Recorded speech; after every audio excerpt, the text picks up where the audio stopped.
Go tell the people who are going to gather here this afternoon that you should not be protesting a Minister of the Crown's right to serve the people of Manitoba. And I would say to the goofballs out front, if you have an issue, you have an issue with me. I am the one who decided to keep this minister at the cabinet table. Member's time has expired. So much for one Manitoba under this false premier. Manitobans have the right to protest. They have the right to freedom of speech. You heard it here. This premier is trying to silence you.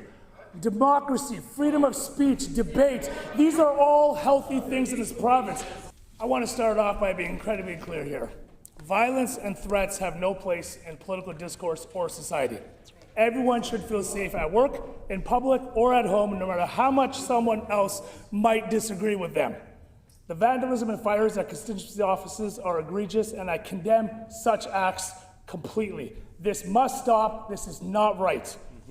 Now, when the Minister of Families rationalized the assassination of Charlie Kirk, she crossed a line that I did not expect to see from a member in this chamber. Regardless of political beliefs, violence is never the answer and never something to be justified or rationalized, but the Minister of Families did just that. She justified and rationalized the murder of someone whom she did not agree with. The question is simple. Why is the Premier keeping a minister in his cabinet who has showed such visceral hate, condoned political violence, and showed no empathy for someone that was murdered in front of his wife? Member's time has expired.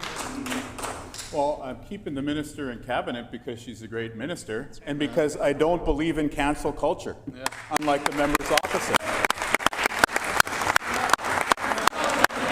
But here's the thing about the leader of the opposition. He wants to throw the stone and hide the hand. Right. He wants to engage in the wedge politics, but appear to rise above at the same time. What was that nonsense of a question we just witnessed here? He says, targeting political people is wrong, and then he runs and targets a political opponent in this very chamber. This is what I mean by he underestimates the intelligence of the members of the Conservative base. Manitobans, you heard it right here. According to this Premier, I can't even ask a question. A question to hold them accountable is deemed violence by this Premier. No, a question is democracy. We're having debate. Manitobans have the right to get answers from this failing NDP government. He says he's falsely listening. Well, will he listen today? Manitobans have been loud and clear. They've lost faith in the Minister of Families. She blocked the only Indigenous national news team. She blocked foster families for contacting her. She separated children from families and put them in hotels. She posted that she has no empathy for a man that had been murdered in front of his family. So, Honourable Speaker, today I table over 450 emails from different Manitobans demanding the minister be removed from her office.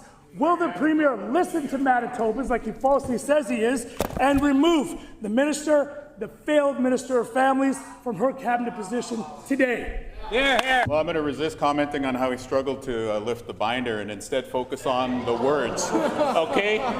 When we're talking about the words that the member opposite used here, let's focus on this. Everybody watching here in the House, everybody watching at home, does he attack me? No, he doesn't. He attacks the Indigenous woman sitting in the front row. That is what we're calling out. That's what my colleague from River Heights brought attention to. People will come to my constituency office, 300 people, and they will protest, but nobody ever thought to light a match. Why is it that that happens to our colleague from St. John's? Why is it that that happens to our colleagues from Point Douglas? It seems like gender-based violence. It seems like Indigenous-specific racism. And what is the member opposite engaging in here? Does he call me to account? No, he has to target the member for St. John's because he doesn't have the heart to strike out a new path. He wants to pander to the base. He wants to pander to division. He wants to continue listening to time has expired. Here's the difference, Honourable Speaker and Manitobans. I don't need to attack the Premier, but I can ask him tough questions. I can hold him to account, and that is what our job is. That's what I'm doing. And when I do that, what does he say? Violence. It's not violence. I am asking him a question to be accountable for Manitobans, and what does he throw? Racism in our face. What does he throw? Violence.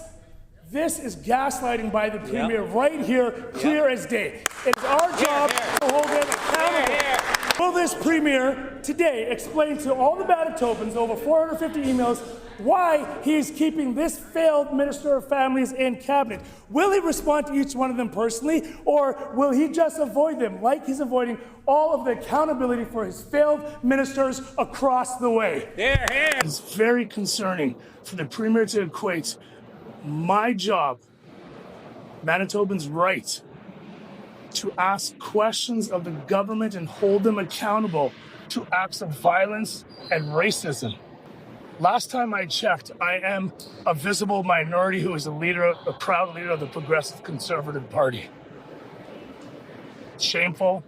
It's disgusting that the Premier would equate questions to violence. It's wrong. He's gaslighting.